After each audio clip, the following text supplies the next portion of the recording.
Hi there, I'm James Dapperchi, and this is Coffee and a Case Note.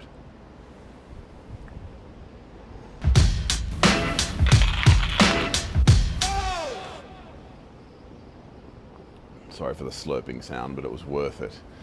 Team, today we are going to talk about a partnership dispute. We've got a plaintiff who's saying, hey, we were in partnership and so you need to pay me more money. And we've got a defendant who's saying, no, we weren't in partnership and I don't have to pay you anything. Okay, what are we talking about? So these two parties, our plaintiff and our defendant, are people who engaged in an enterprise that used software to place bets on horses. And the software had some complexity, so let's just dive into it a little bit. We've got a piece of what I'm going to call loosely, in my inexpert way, sort of source code. You know, the millions of lines of code that are basically the nuts and bolts of how the software operates. Then we've got a phase where you plug in your data. So there's a degree, I'm going to use the word code again, I'll probably misuse it. A degree of code that you need to pin in data about races and horses and these sorts of things. And you've got an element of the software that interacts directly with the retail bookmakers. So it interacts directly with the bookmaker X website and the bookmaker Y website. And so using this code, using this software, the enterprise between these two is that we're going to place some bets on some horses and we're going to share between ourselves the winnings, the profits made if we get those bets correct. Now, let's just dive into the relationship between our two people in a little bit more depth. Now, one of the parties might be what we might refer to as a little bit more senior. He is the person who designed what we're going to refer to loosely as the source code. It is held on his servers that he pays a significant amount of money for. And the enterprise is, broadly speaking, his idea. And what happens is that he, in the phase of the enterprise we're talking about, the enterprise went through a number of phases we can set aside, but the relevant phase for us is he asked the help of the plaintiff to say, hey, look, we've got this source code rolling and I'm going to need your help with this more, I'm not going to use the word data entry specifically, but I'm going to need you to run through this element of the code here where you're going through data, and then I'm going to need your help working on the bits of the code that relate to interacting with these bookmaker websites. So can you go and do that, please?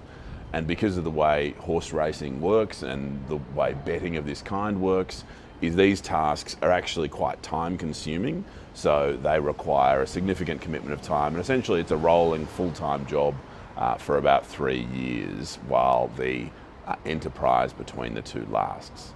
Now, as often happens, or as always happens in partnership disputes, I suppose, the relationship breaks down between the two, and there are some arguments about what is to happen.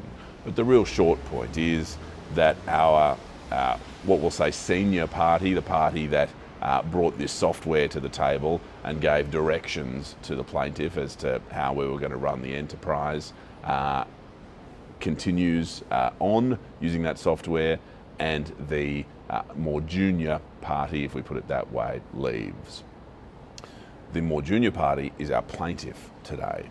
And our more junior party, our plaintiff, sues, saying we were in partnership, and so you need to account for me for various winnings and various assets that were partnership winnings and partnership assets, and so please do that.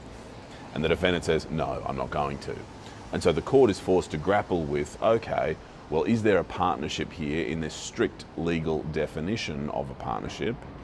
And if there is a partnership, well, what are the assets of that partnership to be divided between the partners? So, first step you and I are going to have to make is to agree between ourselves what a partnership is.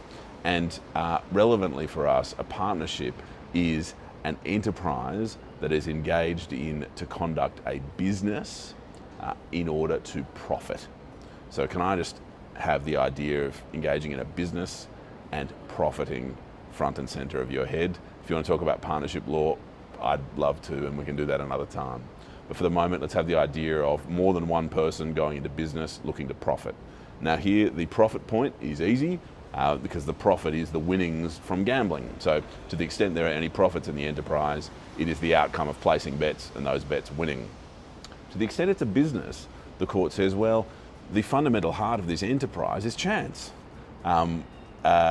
So I'm not inclined, the primary judge says, to describe it as a business because the predominant element is not the application of commercial skill. While there is considerable skill in the software, the real outcome, are you going to win or lose this bet on a horse race, is down to chance, and that is not a business. And in coming to that view, I think it's worth saying respectfully, the court took some benefit from earlier taxation rulings about the proceeds of gambling in relation to business. So the court says, firstly, it's not a business because it relies on chance gambling.